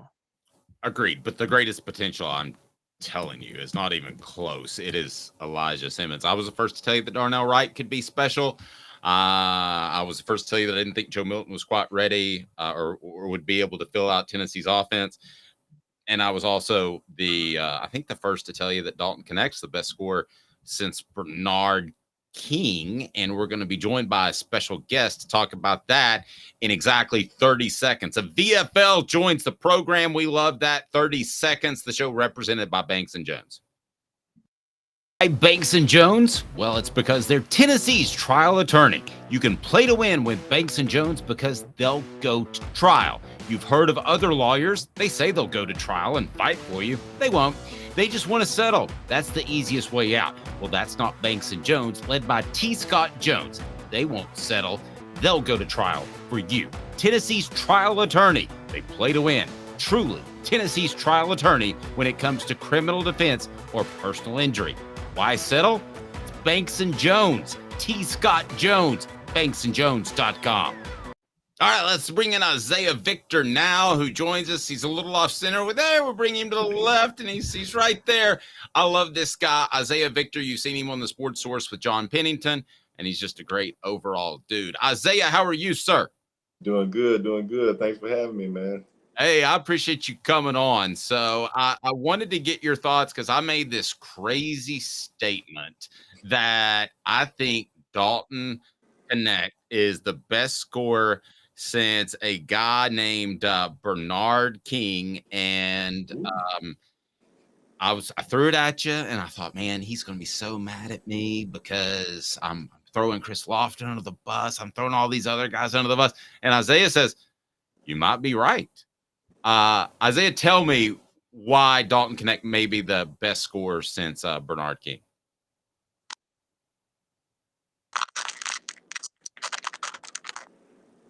Well, you get just going by the eye test, and then of course it's super recent, so we're watching them right now. But going by the eye test, I mean, I don't see anything that he can't do on the offensive end, and obviously he's been piling up the points the last few weeks. But I probably would pump the brakes. When you first said it, I was like, yeah, you're right. And then I was like, well, hold up. So because I love it that he's doing it on the number 5 team in the nation. I think that's big. But when you're talking about scoring, it's just pure ability. And I think that shouldn't have anything to do with with what the team does. So if you throw that away and purely want to talk about scoring, I still think he's headed in that direction. And by the end of the year, I wouldn't be surprised if we could crown him that. It's the middle of the year. And we have seen those lags from him for whatever reason. I know he had an ankle injury and, so the last 5 or 6 games before these 3, he was kind of quiet for his sake. And we were still winning, so it was no big deal. But I want to see the whole picture here. He only gets 1 year with us, unfortunately, but I do want to see him at least finish that year out and see how it winds up. Isaiah, let me ask you this real quick. What's your Twitter handle? I'm not on Twitter, man. Oh, that's why I couldn't find you. Okay, go ahead, Caleb. You ask the next question. You're doing a great job. Isaiah, before I go in, what do you think of I want to give Smoky Mountain Red and Travis, our message board guys, a couple of shout outs because they came up with it, but we're using it now. What do you think of Creamsicle Mamba for Dalton Knecht's nickname? I like that. Hey, I'm telling you, I'm on the bandwagon, man. He's been amazing since the first time I saw him. Those are big words, but he has that attack mentality like the Mamba, so I'm all for it, man. Here's my – I'm sorry, Caleb, go ahead. Yeah, I just wanted to do that for a joke, but what I really wanted to ask was that how much does it help Dalton that I had been very – I basically called him out in December and said Jonas Adu needs to get tougher and play tougher under the basket, and he's answered the call ever since then. And you know what it's like. You were a guy under the basket. Y'all had a scorer like Vincent Yarbrough, but guys like you and CJ Black and Ron Slay had to take pressure off Yarbrough if he was going to be that scorer, right? Under the basket. Has Jonas Adu answered the call to you? Absolutely. He's been a wonderful. And I saw the potential last year. He didn't get to play a whole lot. I knew we'd miss Olivier this year. I understand he probably got a better deal at Michigan State. Michigan hats off to him. But it was pivotal that Adu make the strides that he has made this year, and all our bigs do. I mean, if you go back to the history of Coach Barnes, he does excellent job with big men. So yeah, he's super, and we need to just keep him out of foul trouble, and we'll be good to go.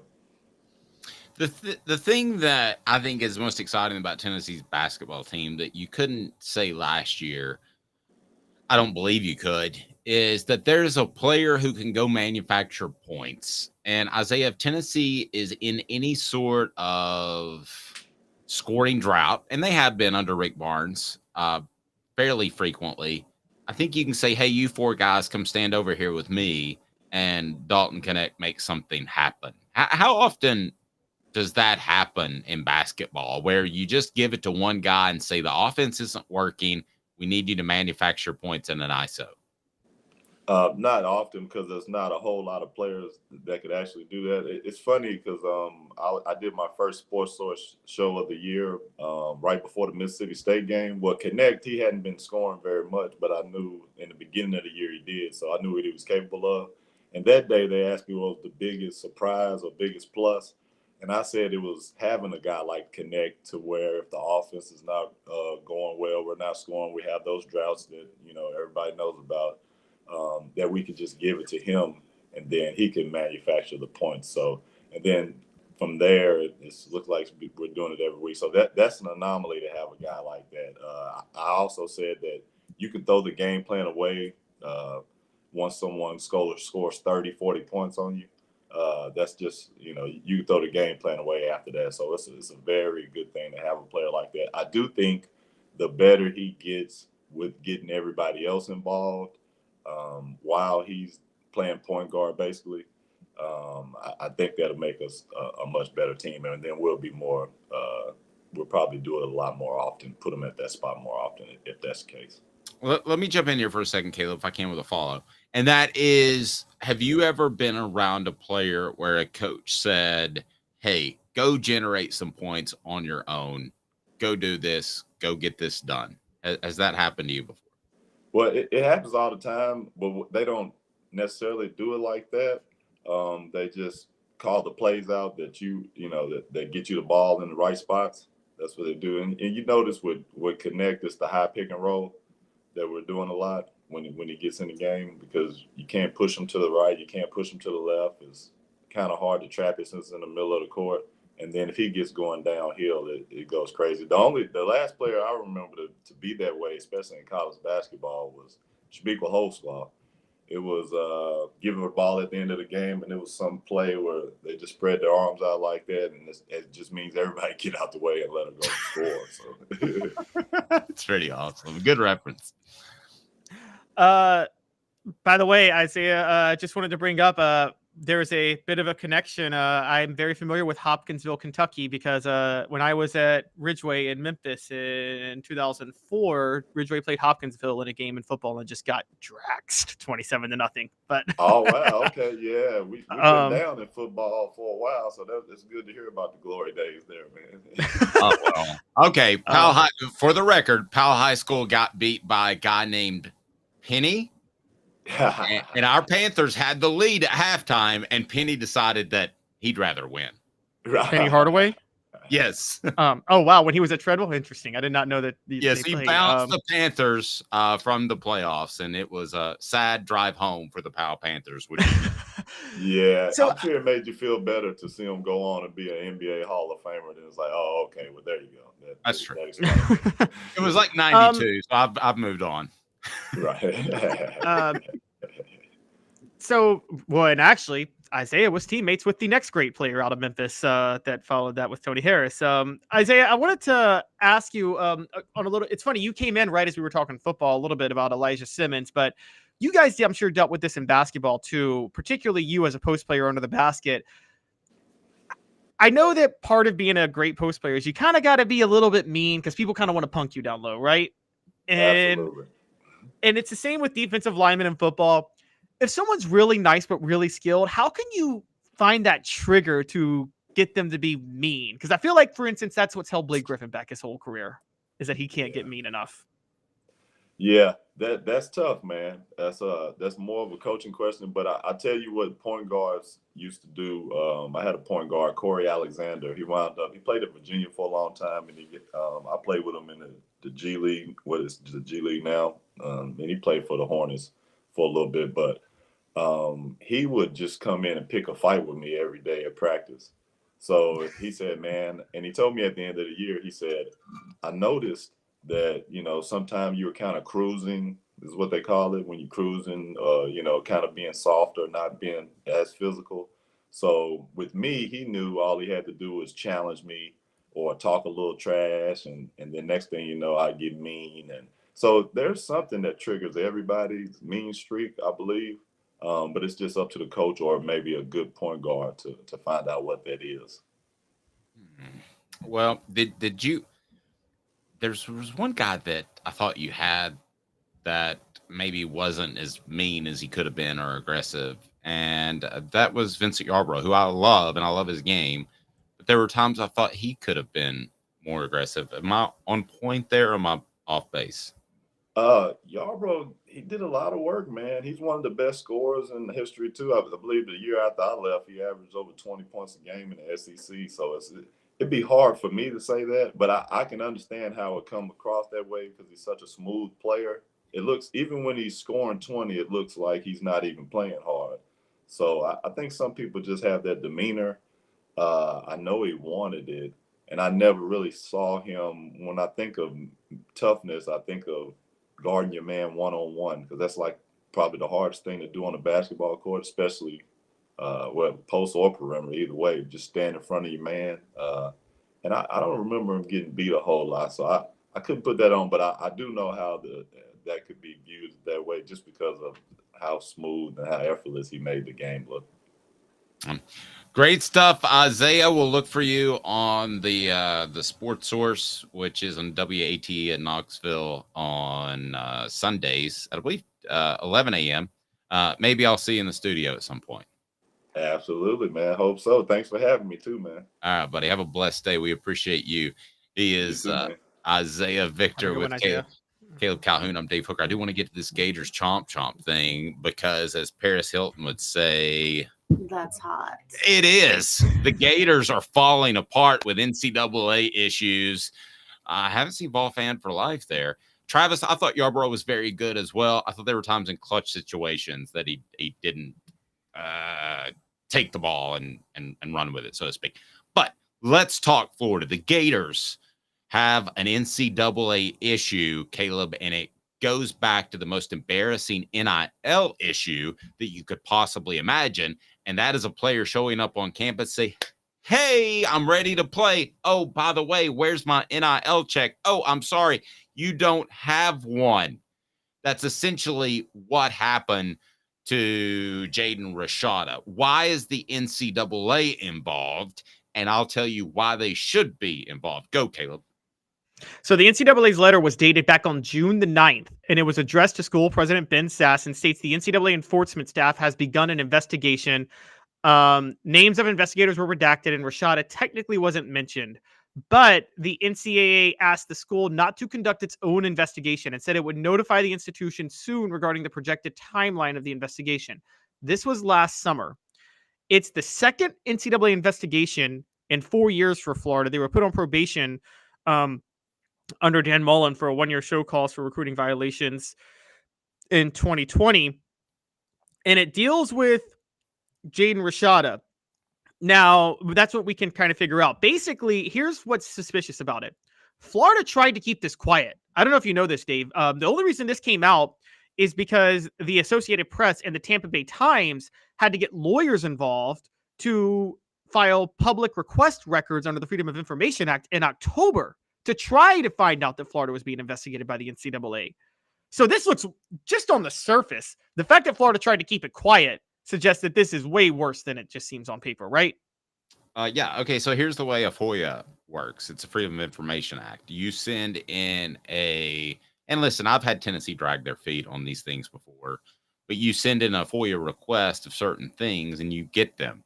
Now, if there's a timing issue, they can make up all kinds of excuses. One time we were looking for some information on correspondence between Roy Kramer and Philip Fulmer concerning Albert Means, and they drug their feet and took about 6 weeks because they printed off pages of stuff that we had to read through, and it was awful. But there was some very insightful stuff in there. So it's one thing to drag your feet, but how many months are we talking about between when the first FOIA request was sent in and when now that it's become available? 6 months? 4 months between, 4 months between the letter and the first FOIA request, and then 3 months between the FOIA request and it becoming available over the weekend. Okay. That sounds too long to me. It sounds too long to me. And here's why the NCAA, in all its glory, has an opportunity to make itself look a little bit better. Jaden Rashada ended up at Arizona State. Do you think he wanted to go to Arizona State when he had Florida and Miami all over him? I mean, that's sad. I mean, I know you giggle, Caleb, but I know you're a good guy too. I mean, the guy shows up at Florida and then all the NIL money's already gone. So his fallback's Arizona State. Good Lord. So what do? Get on a Southwest airline and then fly out there and, hey, I'm the new quarterback. It was an absolute embarrassment. And this could further undermine Billy Napier. Does anybody think that he'll be the coach at Florida in 2025? Anybody? Is there a more obvious hot seat in the nation? Certainly not the SEC, in the nation than Florida. No, and Napier made it worse by saying he did not expect an NCAA investigation. How did you not expect an NCAA investigation? I'll defend him a little bit because you don't know what the rules are. Well, yeah, and they're not clear on it. That's fair. The reason I laugh, by the way, is because do you guys remember the college admission scam a couple years ago where celebrities were bribing colleges to accept their kids? Yeah, Yeah, one of them came out and said, I just couldn't have my kid go to Arizona State. Arizona State was thrown under the bus. I do recall that, but yeah, And Josh Dawes, by the way, was committed to Arizona State before he committed to Tennessee. But yeah, and getting back to Florida or being a Tennessee fan, you know, I've Saban gone. Florida's in complete disarray. Georgia's Georgia, but I don't think they're as unbeatable as they've been in previous years when they were incredibly elite up front defensively. So things have gotten a whole lot easier for Tennessee in the past week or so, and other schools in the SEC. Who else would a Florida debacle help? Miami, Florida State, Georgia likes more. Okay, well, let me throw some more at you.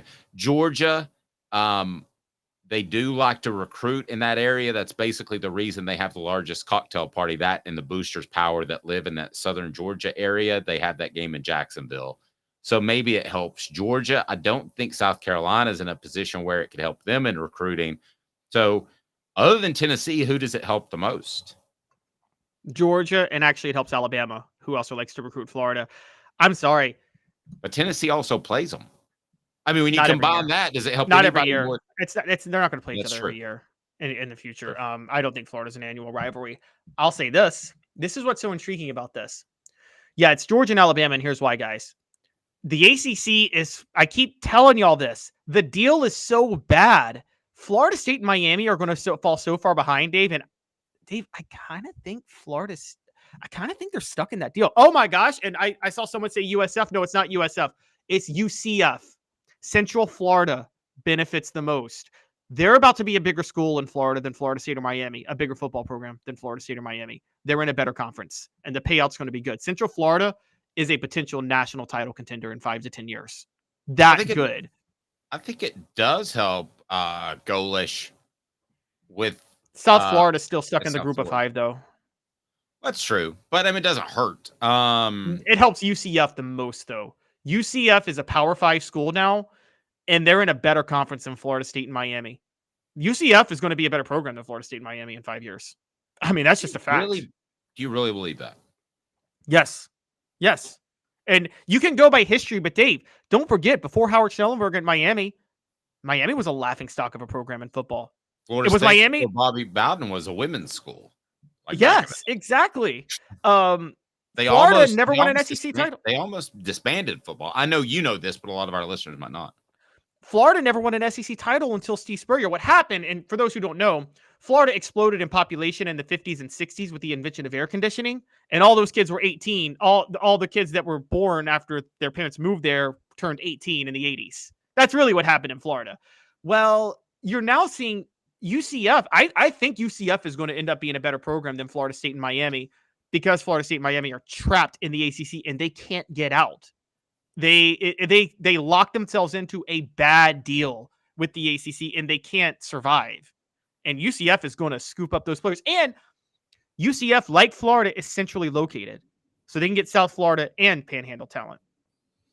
I still think it helps Tennessee as much as UCF, given what Tennessee has to offer. I haven't been on UCF's campus in a while, but you and I talk about how facilities are pretty much equal across the elite programs on the board. I have trouble believing they're elite at UCF. Elite customer service. They are. Danny White. You should ask Danny White about that. Danny White, he put a hot tub in the stadium. They built a new stadium like 5 years ago.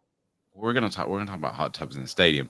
Elite customer service still matters, and that's what you get with State Farm agent Don Self and his team.